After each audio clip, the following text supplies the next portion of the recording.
When I was a kid, I was a laugher. I mean, I loved to laugh. I didn't even know it was that different than other people, except for my mom. She referred to it as misbehavior, or you're being silly again, Geoff. Did she not know? Did she not know that little tickle you get deep inside and that subtle reverberation that would become a vibration, and then your face gets hotter, and then in a really good one, a tear may fall. She did not appear to recognize this phenomena that I was very much looking for all the time.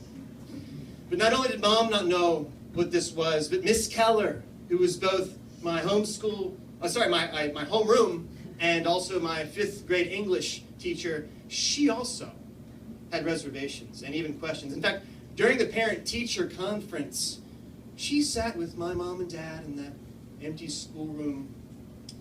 Jeffrey appears to be every bit as intellectually capable as the rest of the children. You know, his work ethic appears to be at least standard.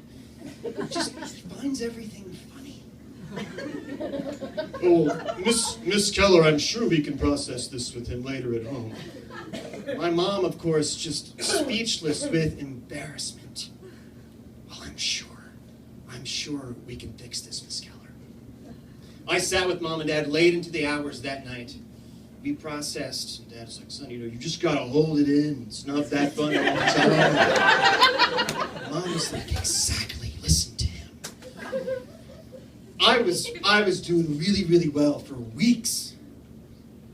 And then during an English lesson on prepositional phrases, amid, among, about, at, according to, Davy White's hand shot up across the classroom.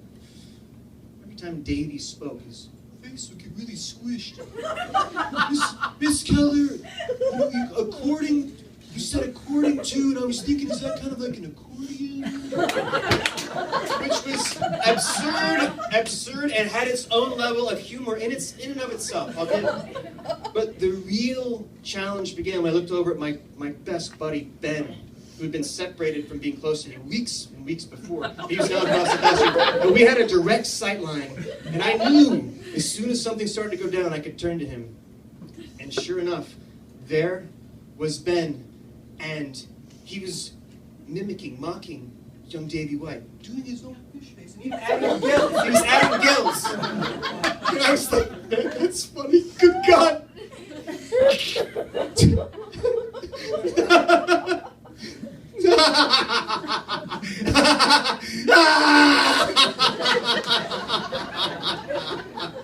And I fell, no kidding, fell out of the desk onto the floor.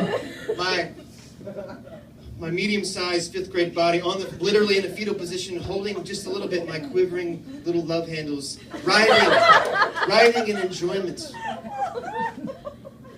Jeffrey Little, go out into the hall, Miss Keller barked. Okay, sure. And I thought I'd get called back in, but she didn't call me back in the class. In fact, when it was really bad, you didn't even get called back in class. I was in the hall alone. I walked the halls alone the rest of that day. Everything seemed very isolated. I rode the bus with a bunch of children, and even my brother was beside me, but I was still all alone. I opened the front door of my house. There's a hallway there, and I'm thinking maybe Mom is out back planting tulips. And no, Mom is there, and she has this going, which is the international code for "you've done it this time." I was like, hey, Mom. She said, you know who just called me, don't you? I was like, what? Your mother? No, Miss Keller. And you know why she called, don't you? And I sort of shrugged, of course I did. And then she said the phrase that I never ever wanted to hear. You may know it, just you wait until your father gets home. Which is code for, you're going to get whipped. You're going to get a spanking. Well, I thought, I just accepted that information, and I walked by Mom, and I thought, well, should I watch some TV? I thought, no, that's another source of laughter. I better get out of the house.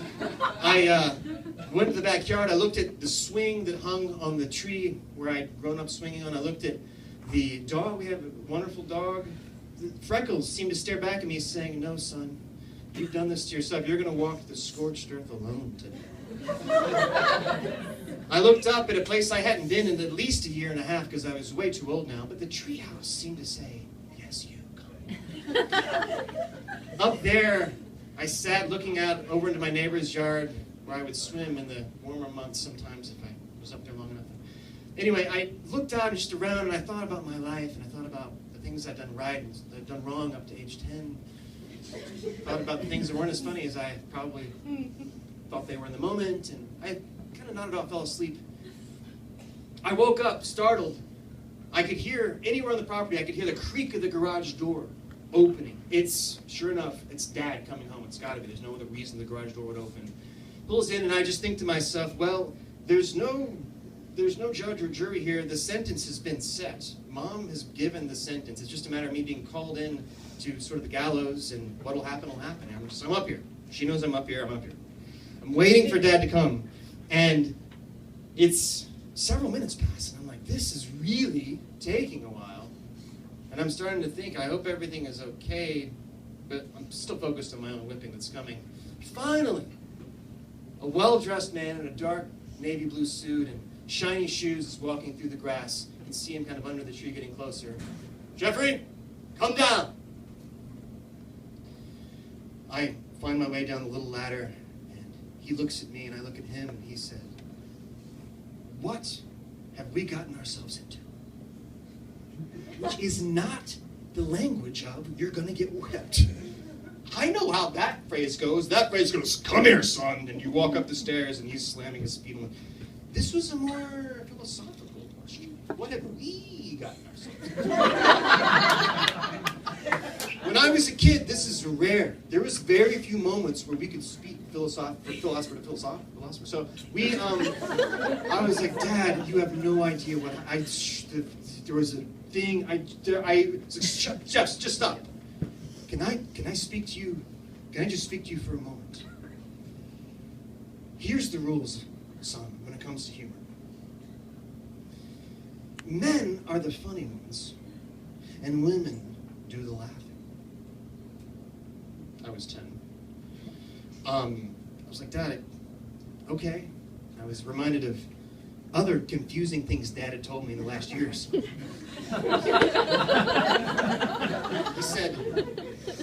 He said, son, do you know what I was sent out here originally to do? And I was like, you were gonna spank, whip, etc. He's like, absolutely. But do you know what your mom just finished doing inside? I scratched my head for a second. You made Mom laugh? I was like, yes. What did you do? I did the thing where I'm your grandfather picking out a cantaloupe. Cantaloupe without a girl. She loves that. She loves that. You know she loves that. I said, Dad, okay. I'm starting to understand. Thank you.